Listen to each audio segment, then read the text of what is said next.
Ludlow is located in the northwestern corner of Pennsylvania.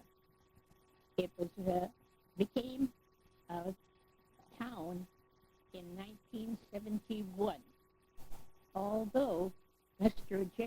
John Gould Curtis had come from the Emporium where his tannery had burned, looking for a new site for his business operation. He came through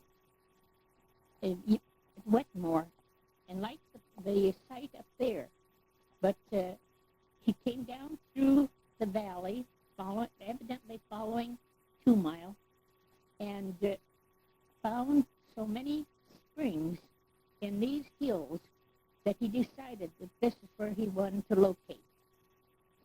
The railroad had come through here after Civil War. It wasn't connected entirely for a good many years. It was the Philadelphia and Erie Railroad connecting the two ports, and the break in the railroad was just east here of Ludlow.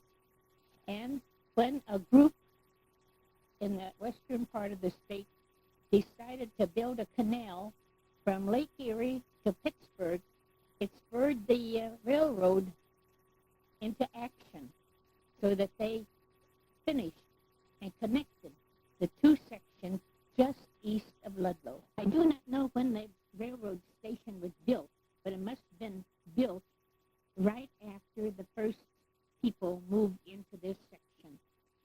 And Mr. Curtis started his work by building a sawmill, which everybody did at that time so that they would have lumber to build the houses and the other buildings that were needed for their activities.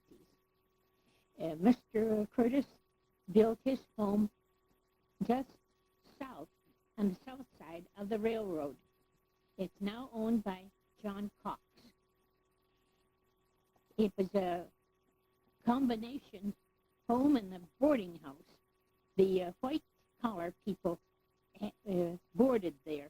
That would be the ones from the railroad station, the station agent, if they weren't married, the telegraphers, then there would be the office workers in the store,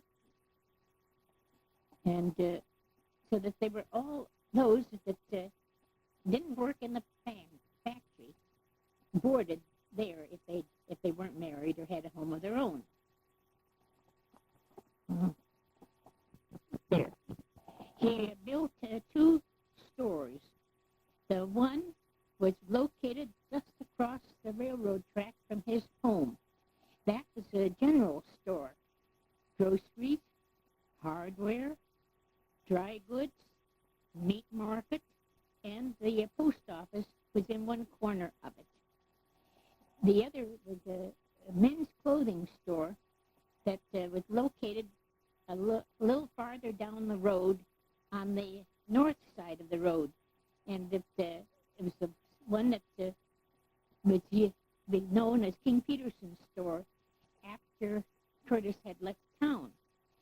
And that was just, as I said, the men's clothing store. The upper floor was the town hall. There they held basket socials, dances, and there would be the traveling theatrical troops that would come here and, holding on to that, stay a week, and giving a different show each evening. Later, it was used as a suspender factory. And, I forgot about the cakewalks. And they had a lot of them, as well as the basket social. And then they had the suspender factory was run by some Jews.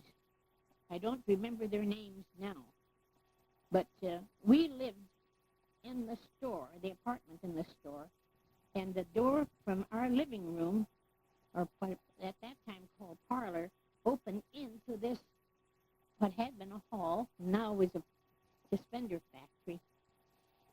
And the Jews slept on the tables there. They had they were in their clothes, and they had no fitting. The lights were just gas lights along the walls, and they would turn them up.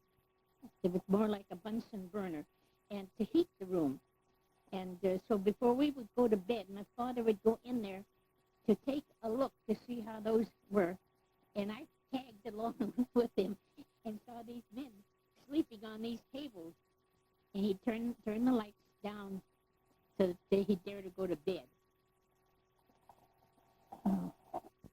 When a new town was built along the railroad, all the houses were along the railroad, because the rest of what is now the town was woodland, trees, and the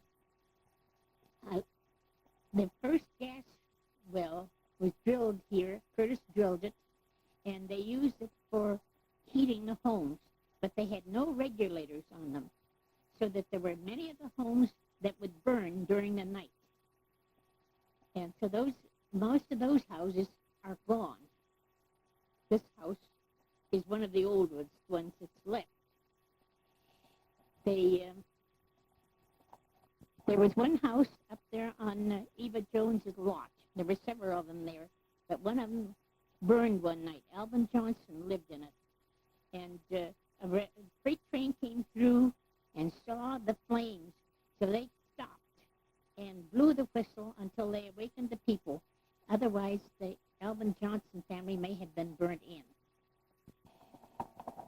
The road from the railroad station down to what is now called Curtis Road was for quite a strip covered with planks. So it was a plank road, because during the winter and during the spring, fall seasons when it was wet, it'd be just a mud mire. But otherwise, they didn't have any walks or anything like that. It was just all wading through the mud. The store across from the Curtis house burned in February 1904. John McGinnis came down and banged on our door and called, "The store is on fire." My father thought it was the store in which we were living.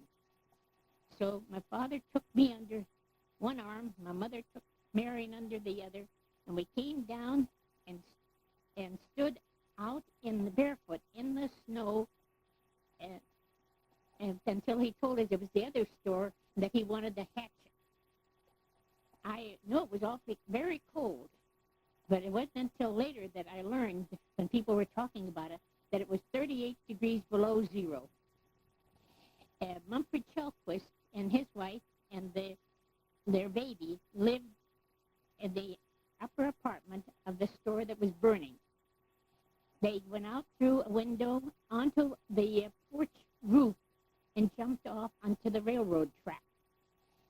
When they got to the Curtis house, they had a quilt, but no baby in it.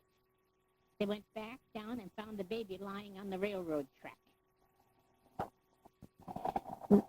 After Mr. Curtis had built the sawmill, had built some houses, he built his tannery.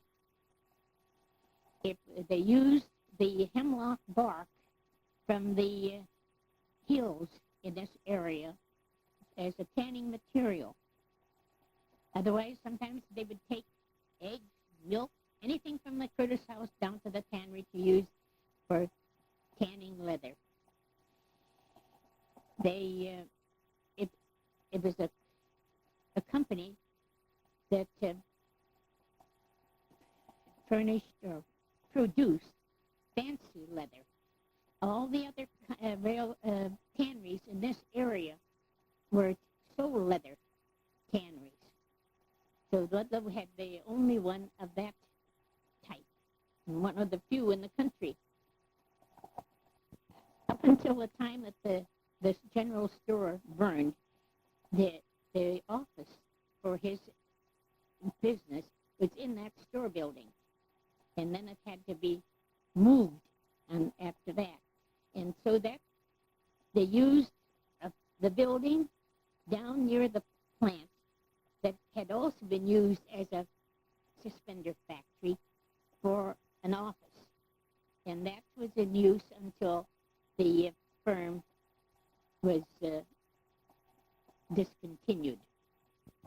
Some of the other buildings up in a business area that had been built by Curtis was a barn right in the corner of from Curtis Road to High Street, and there they had stored wagons, sleighs, and at one time a funeral wagon, what we call it. And that was one that that King Peterson bought from an undertaker in Kane when he bought an automobile for his funeral service. The one that King Peterson bought was the one that would be hauled by horses, and it had plate glass sides with silk curtains in it that draped it. And all I could think of at the time when I saw it was of one of the carts or wagons in a circus train. Across the road from that barn was what we called the feed barn. And below the feed barn was the ice house. The ice house was one of these that is built inside out. You'd see all the framework on the outside with the walls on the inside. And then there they stored the ice in sawdust.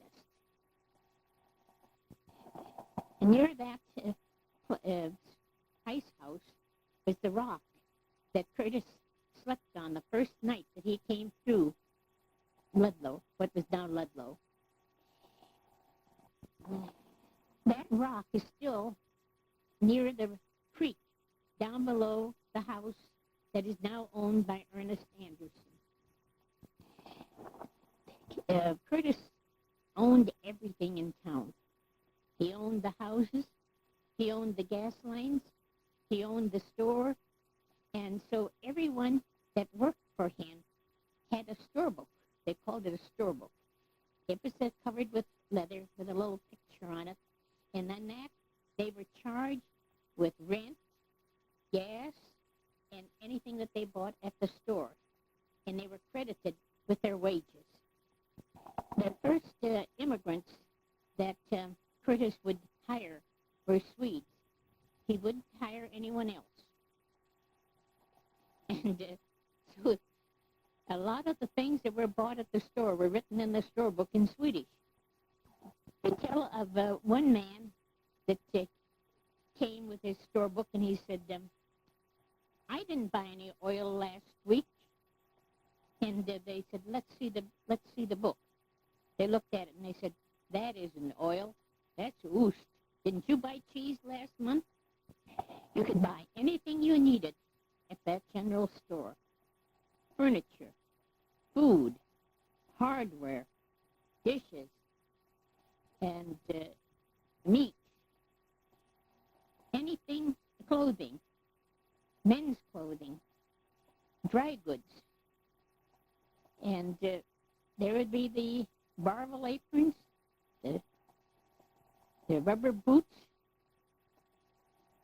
shoes, anything and everything. I remember as a very small child. I think maybe I was about 3 years old when I went up to the store across from his home.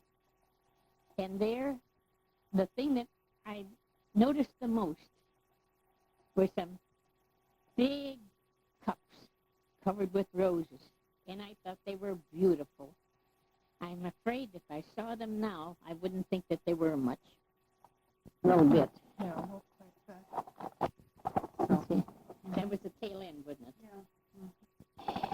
One entered the meat market from the road level. It was in the basement of the store. In time, there were other stores built in town. They also were built along the railroad track. They were, there was a Bender store. There was a Jewish family that lived there. Had sort of a, variety store, maybe you'd call it. They had new wallpaper, one thing. Then there was a store a little farther west, and that was owned by Severine Swanson, and that was another variety store. Then there were the two grocery stores. One was owned by G.A. Olson, and the other was by Alban Anderson. One of those,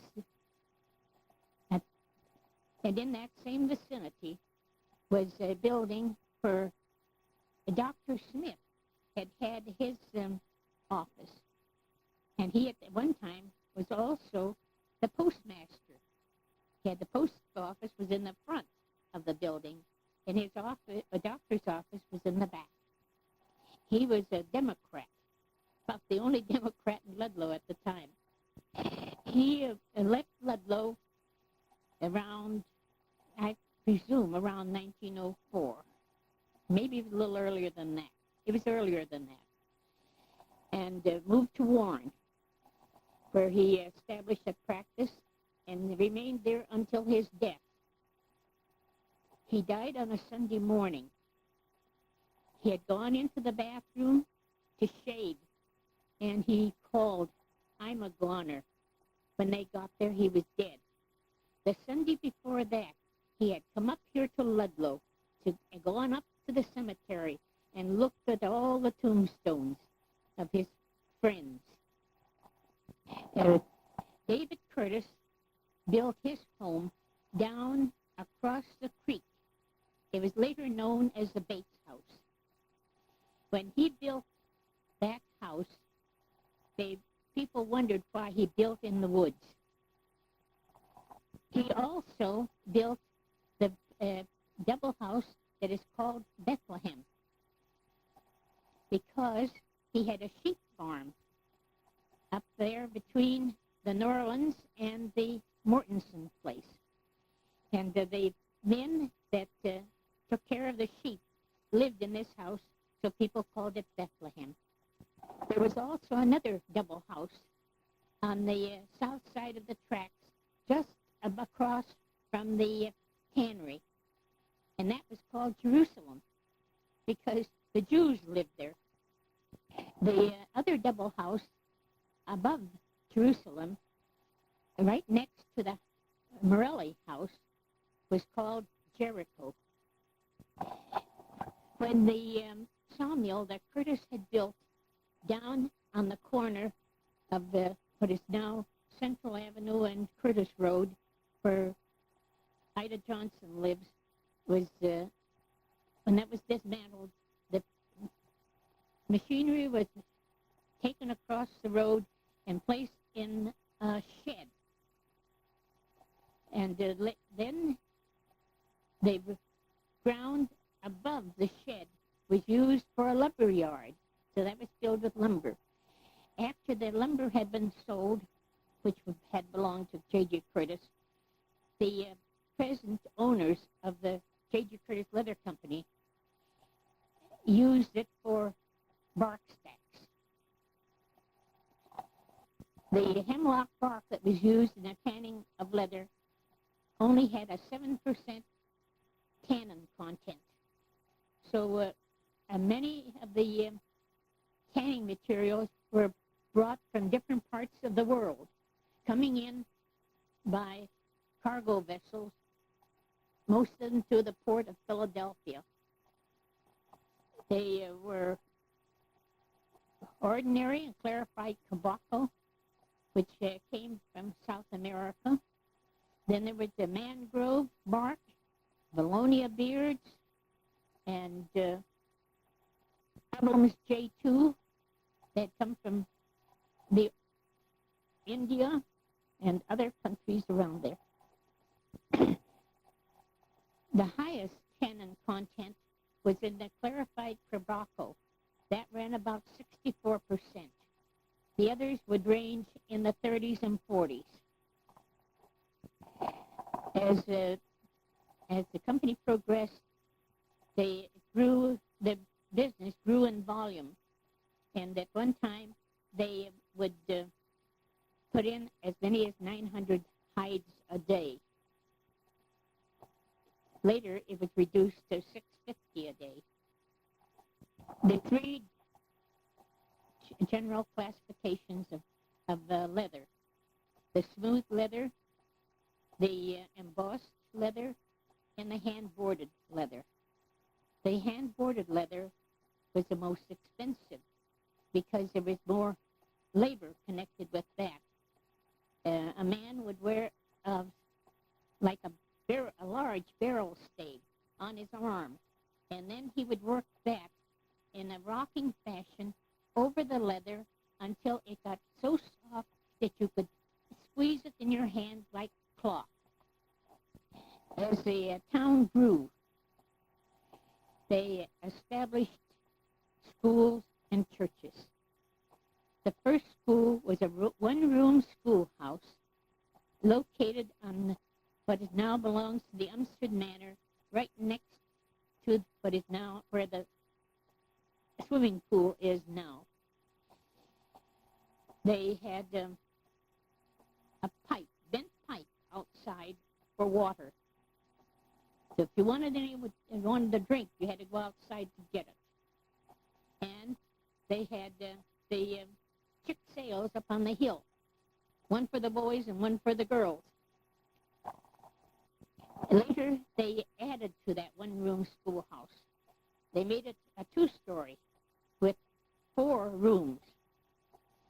The room that held the 6th, 7th, and 8th grades was called the highest room, although the 2nd grade were in a room just as high. Then in 1914, the brick building was built there in Newtown, which was just torn down a couple of years ago. And then they started a high school, starting with the first freshman grade, adding a year as that first class went through until they've had a 4-year high school. The old schoolhouse had a bell on it. That bell would ring, so you know if you were on the road on your way, not in much of a hurry. It'd be 10 minutes to get to school. And that bell has now been placed in Wildcat Park. The first congregation to be organized in Ludlow was the Moriah Evangelical Lutheran Church, which was, at that time was called Svenska Evangeliska Lutherska Maria Församlingen. It was organized the 31st of January, 1882. And they worshipped in that one-room schoolhouse until 1889, when they built the present sanctuary.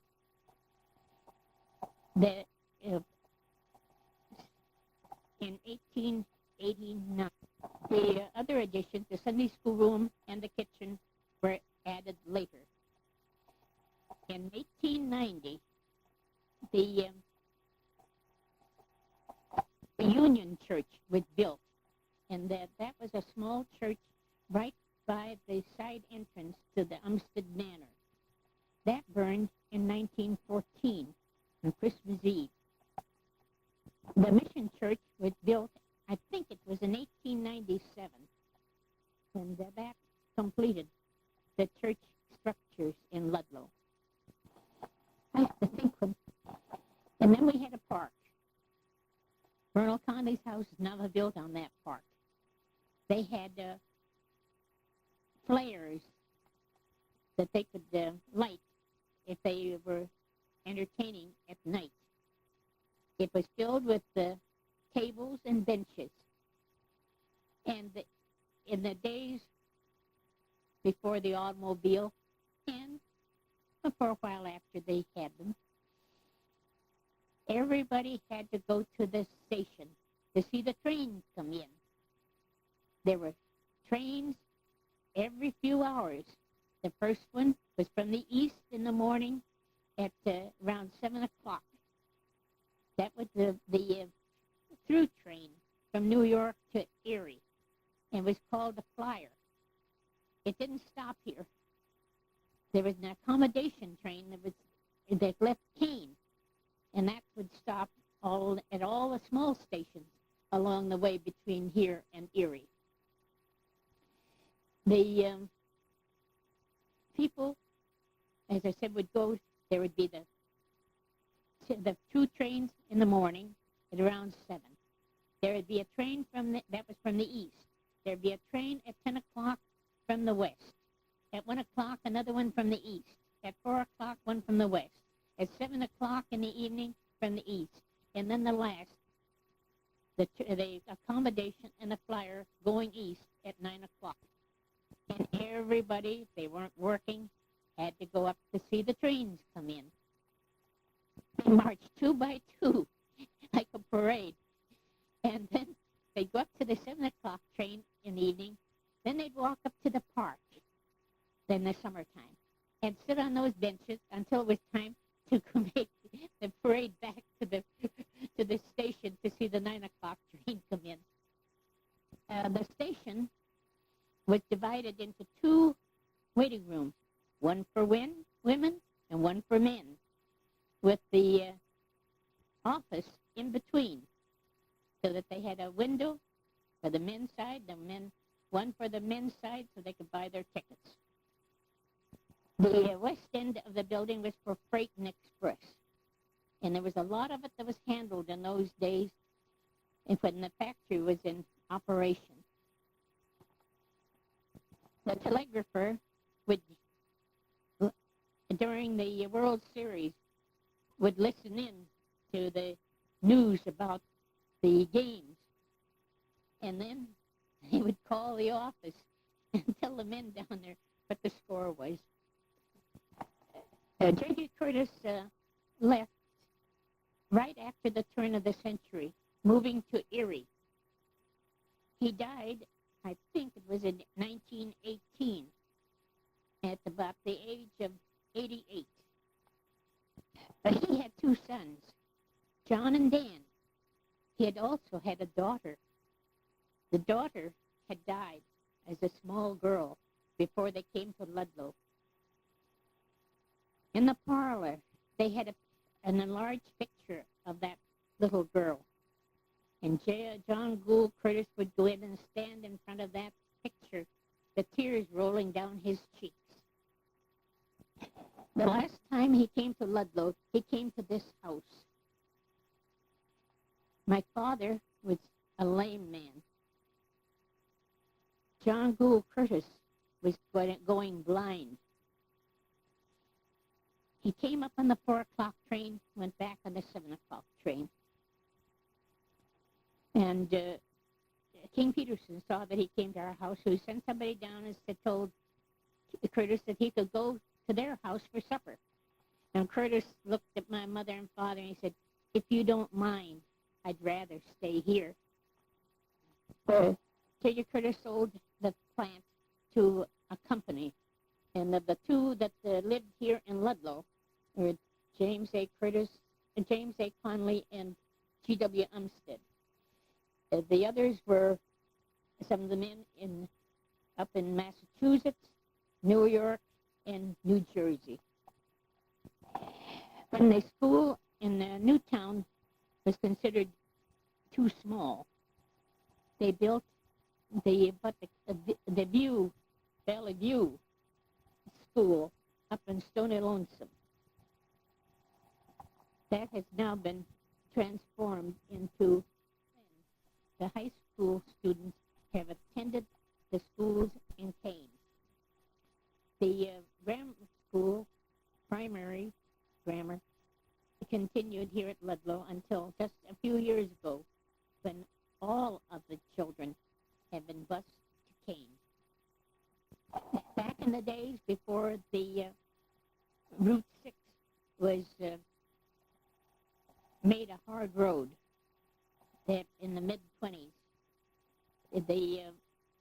all the roads were mud roads.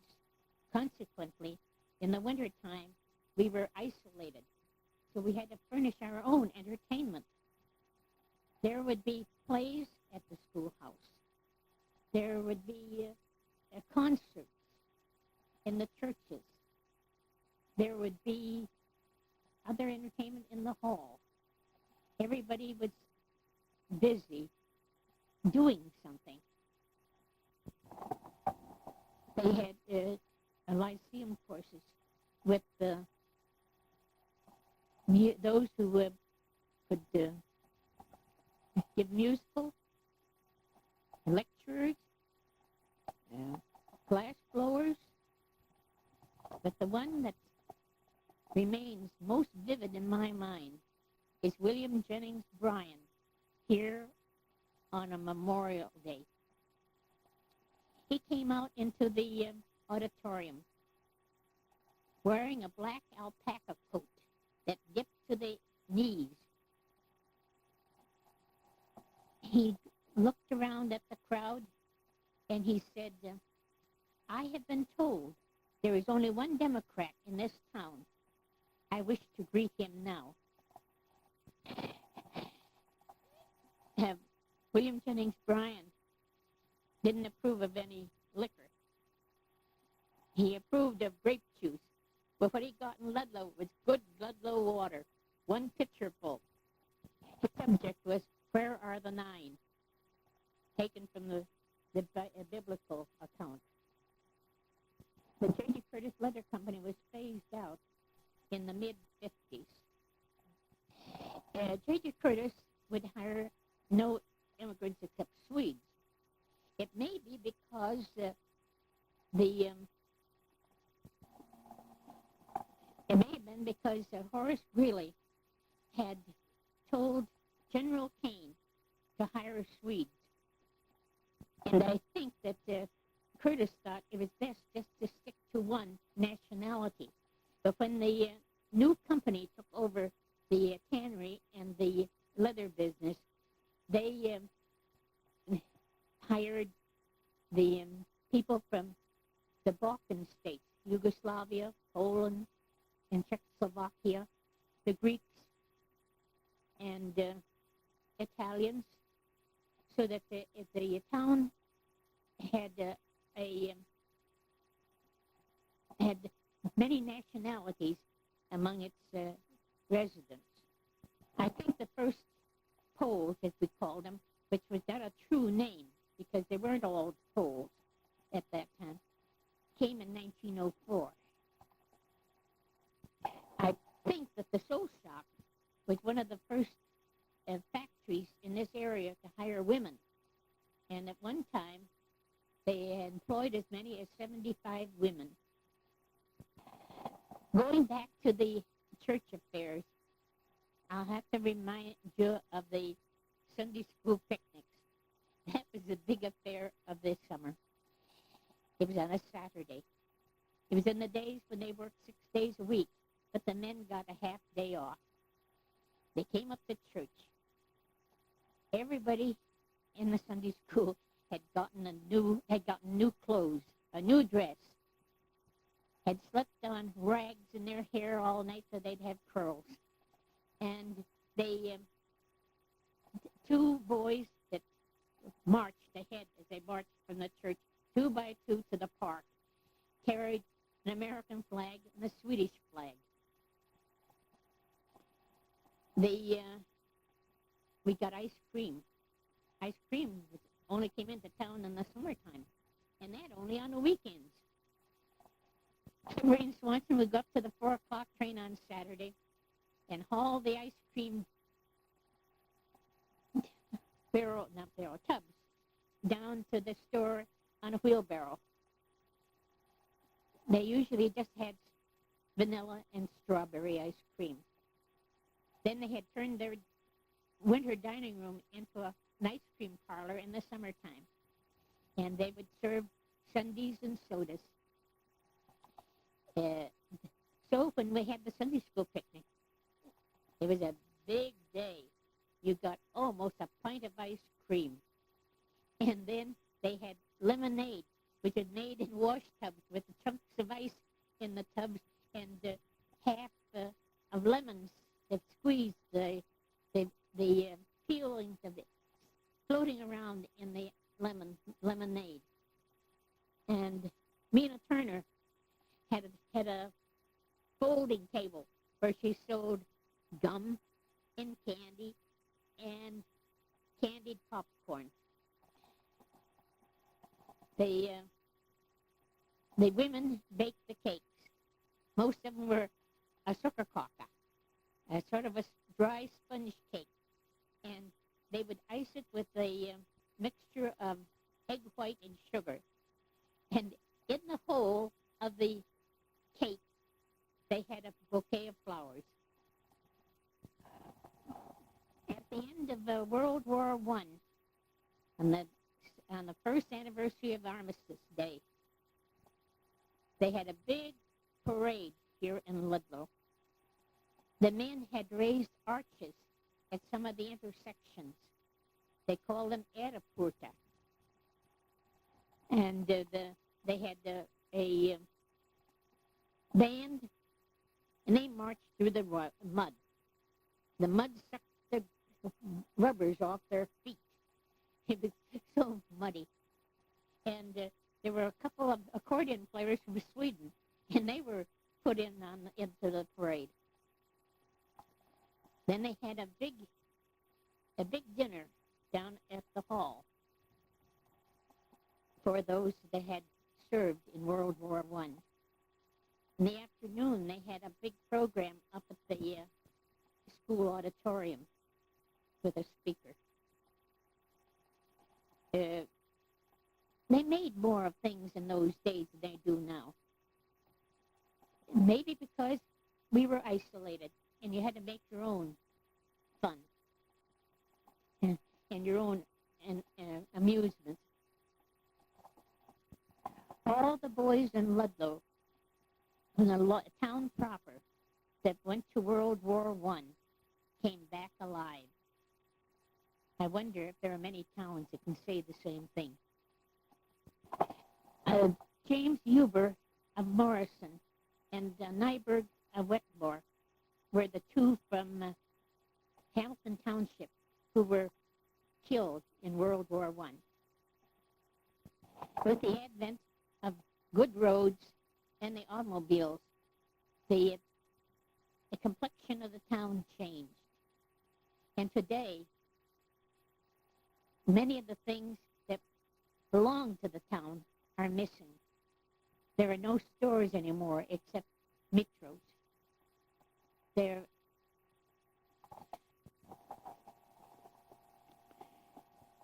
Wildcat Park has been a great addition to the town. The pity is that it is not used as much today as it really warrants. We should be thankful that we have a place like that in a small community like this. But in the last years, it has been used a little bit more than when they started with the Ludlow Days, and then they continued the Centennial, the Bicentennial, and now they have still continue with the big Ludlow Day celebration on the 4th of July, when the people that come to town are about 5 or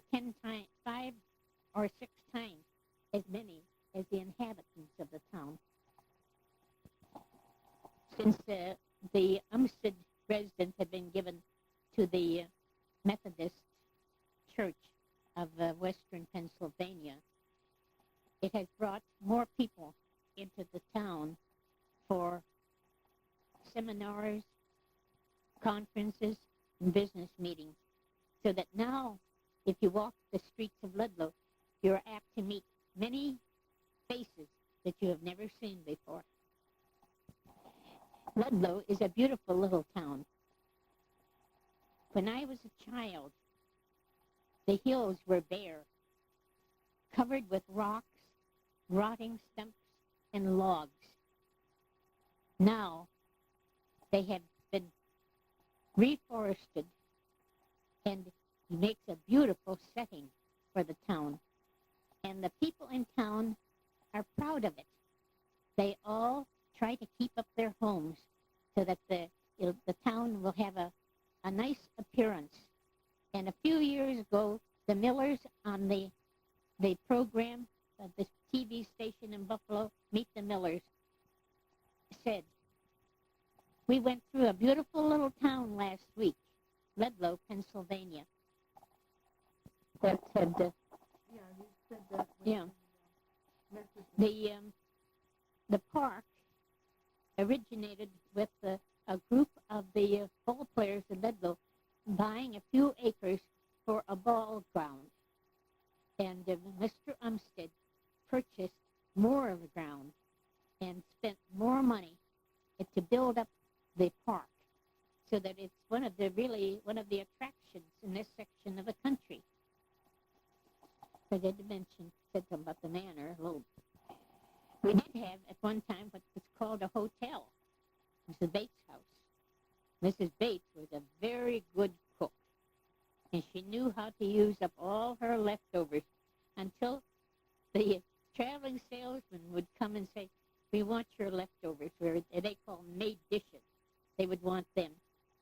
She would make a bread pudding, put coconut in it, put it in a pie tin, bake it, cut it like a piece of pie, and they devoured it.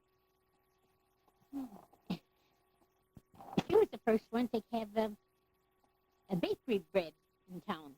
She'd get a basket of bread from one of the bakeries down the line, either in Warren or in Youngsville. She kept it on her side porch. So if you wanted a loaf of store bread, you went to Mrs. Bates with your nickel, and you got a loaf of bread. We used to use it for toast because we thought it made better toast than our homemade bread. It was a good many years before the stores carried baked goods. They got cookies in wooden boxes. They got rusks and crackers in barrels. They got mustard in a small barrel. They had pickles in a bowl and sold them by the dozen. They had a round of cheese in a cage, the sides covered with screen, with a big wide knife on it. And if anybody wanted to know what the cheese was like, they would take off a little bit on the edge of the knife, hand it out to you so you get your sample. Bananas came in bunches, were hung upside down. You bought them by the dozen, regardless of size. They had penny candy to the children's delight. But if you had a nickel, you got 6 cents worth. There would be long liquor sticks. There would be suppers. There would be little pans with a white candy in the bottom with a yellow center, like a fried egg in a frying pan. Sugar and all those things that are now packaged came in large quantities, and the men at the store would weigh it up. 5 pounds, 10 pounds of sugar, and the flour, I don't think that they'd ever heard of a 5-pound bag of flour in those days. The smallest one was 24.5 pounds. That was a half sack. A full sack was 49 pounds. And it came in cloth sacks. And the women would wash those cloth sacks and use them for diapers for their babies. When the immigrants, as we maybe would call them, came from the different countries of Europe to Ludlow, they all brought their old customs with them. One of them was what they had been used to in the old countries. They'd have a barn with a cow. They'd have a chicken house with chickens. They would have a pig pen with a couple of pigs. In the fall, they would butcher. Then they would make all the delicacies that they had been accustomed to it at the holiday time. They had gardens. They grew all the vegetables that they could use during the summer. Some of them that could be saved into the winter, like cabbage and rutabagas, potatoes. They went out into the woods and picked the berries. They picked the mushrooms. They canned them. They didn't waste anything. They churned their butter, used their buttermilk. They made all their jellies and jams. And many a cellar had maybe 600 or 700 quarts of blackberries put up for the winter. There was a little excitement in town that at the time that Mrs. Alvin Anderson had her house moved from up by the old schoolhouse on Umstead, what's now Umstead, the ground, down to the brick building. It's a house that Hurrays now live in. They rolled it down the road. And then they rolled Umstead's house up to where the Frenches lived. Years ago, when everybody traveled by train, every Sunday morning, between just before 7 o'clock, there would be all the people from what we call down in the field going up to the train to go to church in Sheffield.